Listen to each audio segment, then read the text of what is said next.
Welcome to சமையல் சோலை. நம்ம இன்னைக்கு சமையல் சோலையில் என்ன செய்ய போகிறோம் அப்படின்னா, ஒரு சிம்பிளான பொங்கல் தாங்க செய்ய போகிறோம். இந்த ரெசிபி நீங்கள் செய்ய எந்தவித எக்ஸ்ட்ரா பொருளும் நீங்கள் போட போகிறதில்ல. உங்கள் வீட்டில் இருக்கிற பொருள்களை வச்சு எப்படி நம்ம சுவையான பொங்கல் செய்யலான்னு பார்க்கலாம் வாங்க. 150 கிராம் பச்சரிசி எடுத்துருக்கேங்க.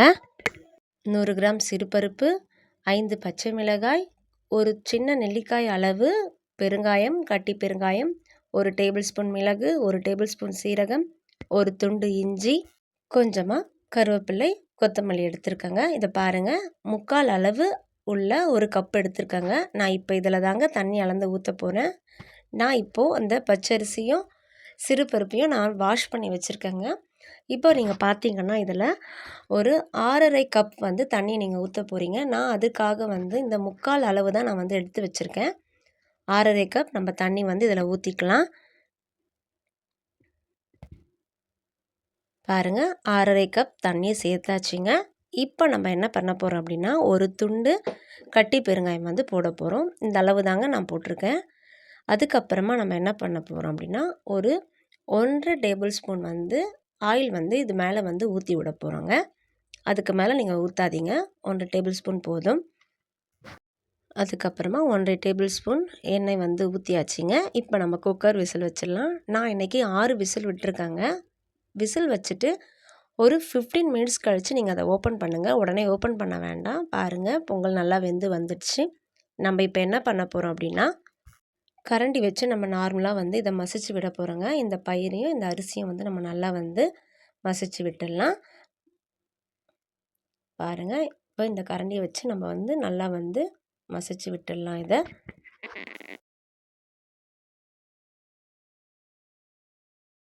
பாருங்கள், நல்லா மசிஞ்சு வந்துடுச்சு. இப்போ நம்ம வந்து அடுப்பில் வந்து ஒரு சின்ன வானல் வச்சுக்கலாங்க. இதில் நம்ம வந்து தேவையான அளவு எண்ணெய் வந்து ஊற்ற போகிறோம். பொங்கலை பொறுத்த வரைக்கும் எண்ணெய் கொஞ்சம் அதிகமாக இருந்தால் நல்லாயிருக்குங்க. பாருங்கள், நான் இந்த அளவு தான் எண்ணெய் வந்து எடுத்திருக்கேன். இதற்காக நான் ரொம்ப அதிகமாக கூட எண்ணெய் எடுக்கலை. வேறு எதுவும் நான் வந்து சேர்க்கவும் இல்லை. இந்த எண்ணெய் வந்து கரெக்டாக இருக்குங்க. எண்ணெய் நல்லா காஞ்சிடுச்சுங்க. இப்போ நம்ம அடுப்பை சிம்மில் வச்சிடலாம். வச்சுட்டு நம்ம வந்து மிளகு வந்து ஆட் பண்ணிக்கலாங்க. 1 டேபிள் ஸ்பூன் மிளகு எடுத்துருக்கேங்க. மிளகு போட்டுட்டு நீங்கள் கொஞ்சம் சேஃபாக இருங்க. ஏன்னா அந்த மிளகு வந்து வெடிக்க ஆரம்பிக்கும். சில நேரங்களில் அது கண்ணில் படவும் வந்து அதிக வாய்ப்பு இருக்குது. அதனால் நீங்கள் கொஞ்சம் சேஃபாக இருக்க ட்ரை பண்ணுங்கள். மிளகு நல்லா வெடிச்சிடுச்சுங்க. இப்போ வந்து நம்ம வந்து சீரகம் வந்து ஆட் பண்ண போகிறோம். சீரகம் வந்து நம்ம கொஞ்சமாக ஆட் பண்ணிக்கலாம். இந்த மிளகும் சீரகமும் நல்லா வந்து வெடித்து வரட்டும். அப்போ தான் நம்ம எடுத்து சாப்பிடும்போது நல்லாயிருக்கும். இந்த ஸ்டேஜில் நம்ம இஞ்சி வந்து ஆட் பண்ணிக்கலாங்க. இஞ்சி ஆட் பண்ணியாச்சு. இப்போ இஞ்சி ஆட் பண்ணிவிட்டு நம்ம என்ன பண்ண போகிறோம் அப்படின்னா, இஞ்சி வந்து நல்லா வந்து அதில் வந்து பொரிஞ்சு வரட்டுங்க. இஞ்சி நல்லா பொரிஞ்சு வந்த பிறகு நம்ம அப்புறமா இதில் நம்ம 5 பச்சை மிளகாய் வந்து ஆட் பண்ண போகிறோங்க. அவ்வளோதாங்க, பச்சை மிளகாய் ஆட் பண்ணியாச்சு.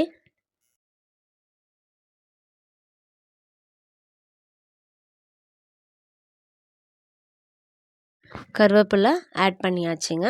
இப்போ நம்ம வந்து அடுப்பை வந்து ஒரு மீடியம் ஃப்ளேமில் வச்சுக்கலாம். மீடியம் ஃப்ளேமில் வச்சுட்டு இது எல்லாத்தையுமே நம்ம நல்லா வந்து வதக்கி விட்டுட்டே இருக்கலாம். அந்த பச்சை மிளகாய் வந்து கொஞ்சம் கலர் மாறுற வரைக்கும் நம்ம வந்து அதை வந்து வதக்கி விட்டுட்டே இருக்கலாம்.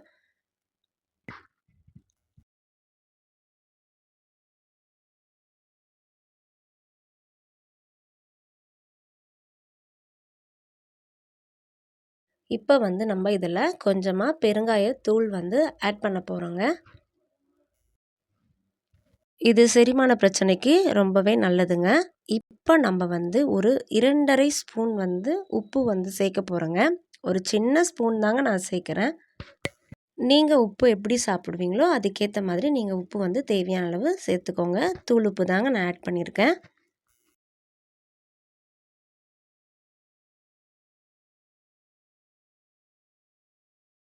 இப்போ பாருங்கள், அந்த பச்சை மிளகா கலர் மாறி அதுக்கப்புறமா எல்லாமே நல்லா வந்து வதங்கிடுச்சுங்க.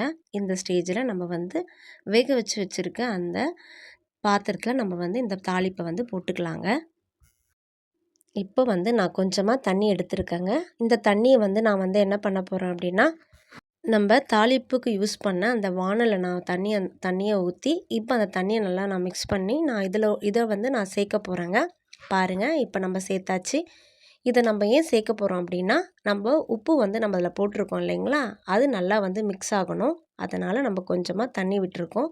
அதுவும் இல்லாமல் இந்த பொங்கல் ரொம்ப கட்டியாக இருக்கக்கூடாதுன்றதுக்காகவும் நம்ம வந்து தண்ணி ஊற்றுறோம். இப்போ இந்த தண்ணி அதுக்கப்புறமா அந்த உப்பெல்லாம் நல்லா வந்து சேர்த்து மிக்ஸ் ஆகணுங்க. அதனால் நம்ம வந்து நல்லா வந்து மிக்ஸ் பண்ணி விட்டுட்டே இருக்கலாம்.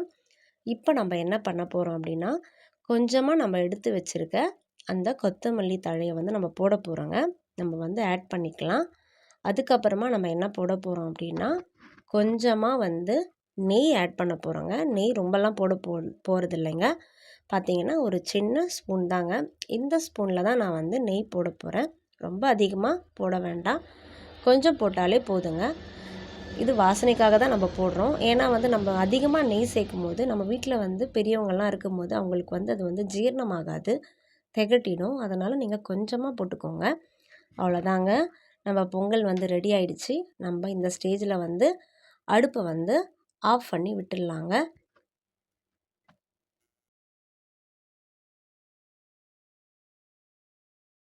பொங்கல் ரொம்பவே சூப்பராக வந்திருக்குங்க. பார்க்கவே ரொம்ப சூப்பராக இருக்குங்க. நீங்கள் கண்டிப்பாக இதை ட்ரை பண்ணுங்கள். ட்ரை பண்ணி பார்த்துட்டு எப்படி இருந்ததுன்னு எனக்கு கமெண்ட்டில் சொல்லுங்கள். இதை நீங்கள் சட்னி, சாம்பார் கூட நீங்கள் வச்சு சாப்பிடும்போது டேஸ்ட் இன்னும் சூப்பராக இருக்குங்க. தமிழ் சோலை போல சமையல் சோலையும் உங்கள் இல்லம் தோறும் இருக்கும். நன்றி.